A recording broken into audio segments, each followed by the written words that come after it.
جیسے وہ دنیا سے رخصت ہوئے یا پس پردہ گئے تو ان کا نام لوگوں کے بھول گئے، ذہنوں سے مٹ گیا۔ تو اس کی ایک نمائندہ مثال جو ہے، نمایاں مثال، وہ وقار احمدآج صاحب کی شخصیت ہے۔ وقار احمدآج صاحب عرصہ دراز تک ضلع اٹک کی ادبی محافل کی رونق رہے۔ واہ، قندیل ادب کے نام سے تنظیم کے صدر بھی رہے ہیں، قندیل نامی شمارہ بھی وہ شائع کرتے رہے، 5 شمارے شائع ہوئے، لیکن ان کی کوئی کتاب نہیں ہے۔ تو جیسے ہی ان کا انتقال ہوا تو میں نے سوچا کہ یار دیکھو وقار صاحب 20-25 سال تک اس پورے منظرنامے پر رہنے کے باوجود کوئی کتاب شائع نہیں کر سکے، تو کچھ عرصے کے بعد تو ان کے نام سے کوئی واقف ہی نہیں رہے گا، تو کیوں نہ ان پر خاکہ لکھا جائے۔ پھر وہ ان پر خاکہ لکھا، پھر باقی دوستوں پر خاکہ لکھنے کے بعد وہ مجموعہ تیار ہو گیا۔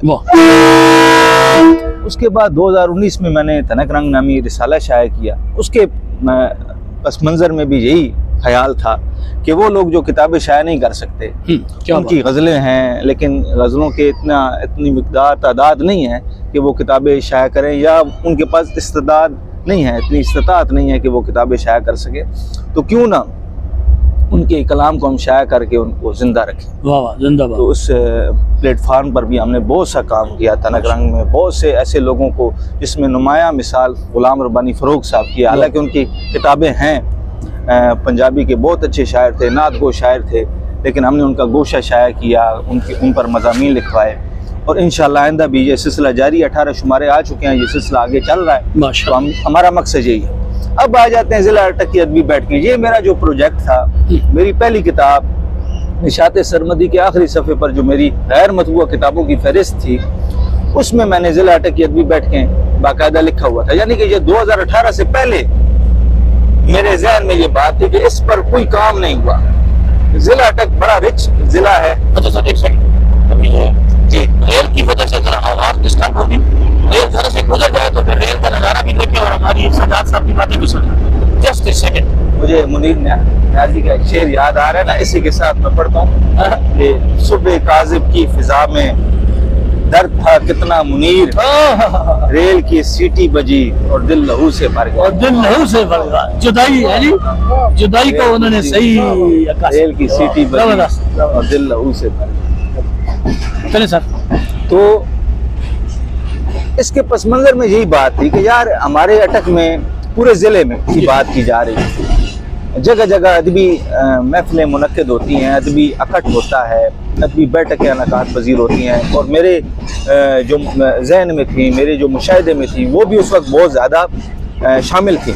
25-30 تو میرے ذہن میں تھیں اس وقت، تو اس میں گفتگو بھی ہوتی ہے، بہت کچھ سیکھنے کو ملتا ہے۔ اور میں خود چونکہ ادبی بیٹھکوں میں میری جو ادبی پرداخت ہوئی ہے، نشو و نما ہوئی ہے، میں اس کا بانگ دہل اعتراف کرتا ہوں کہ میں نے کوئی ریگولر نہیں پڑھا۔ میری جو ادبی نشو و نما ہے وہ ساری ادبی بیٹھکوں میں ہوئی ہے، ریلوے اسٹیشن، نظر صابری صاحب کے ہاں، اس کے علاوہ نزاکت نازک صاحب کی کاروان قلم جو بسم اللہ جیولرز تھی، اس کے علاوہ مدینہ کمپیوٹر پہ ہم بیٹھتے تھے، کمیٹی میں بیٹھتے تھے، ریلوے اسٹیشن کی مختلف جگہوں پہ بیٹھتے تھے، باقی جتنے بھی لوگ ہیں ان کے گھروں میں جاتے تھے۔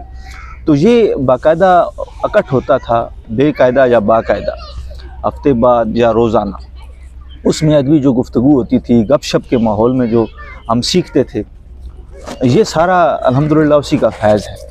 یہ جو تھوڑا بہت ہم لکھ لیتے ہیں یا کچھ ہمیں شعر کہنے کی ہمارے اندر صلاحیت ہے، تو ان ادبی بیٹھکوں کا ہی یہ فیضان ہے۔ لیکن افسوس سے کہنا پڑتا ہے کہ بڑے بڑے جو نمائندہ لوگ ہیں ان پر تو کام ہوتے ہیں، ان کی کتابیں بھی شائع ہوتی ہیں اور انہیں لوگ جانتے ہیں، لیکن ان ادبی محفلوں میں آنے والے وہ لوگ جو بالکل گمنام ہیں اور جن کی ادبی خدمات نہیں ہیں لیکن وہ ادب کے طالب علم ضرور ہیں اور کچھ نہ کچھ کہہ سکتے ہیں، صلاحیت رکھتے ہیں، ان کا نام بالکل ختم ہو گیا ہے، انہیں کوئی جانتا نہیں۔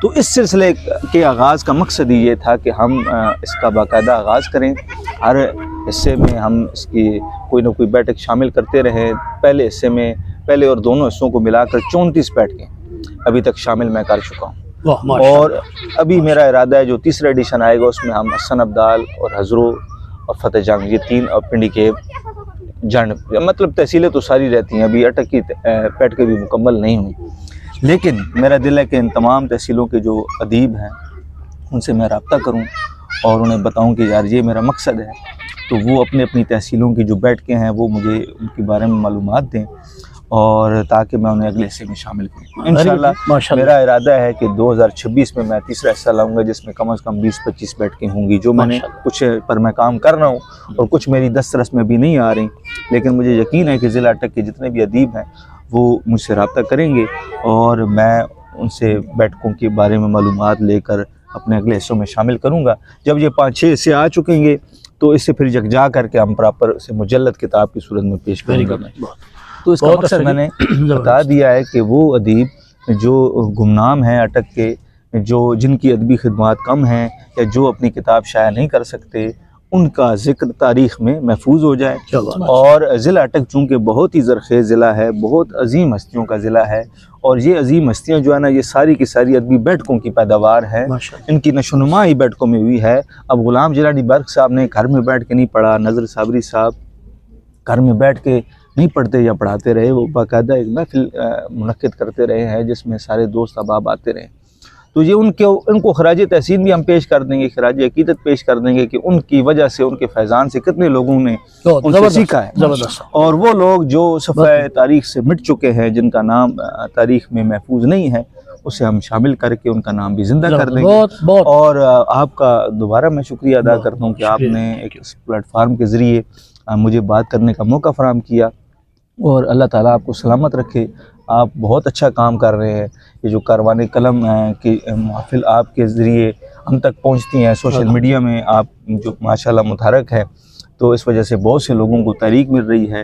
اللہ تعالیٰ آپ کو سلامت رکھے اور اللہ تعالیٰ آپ کے قلم میں برکتیں نازل فرمائے۔ بہت شکریہ۔ بہت شکریہ sir, thank you very much Sajjad صاحب، اللہ آپ کو آباد رکھے۔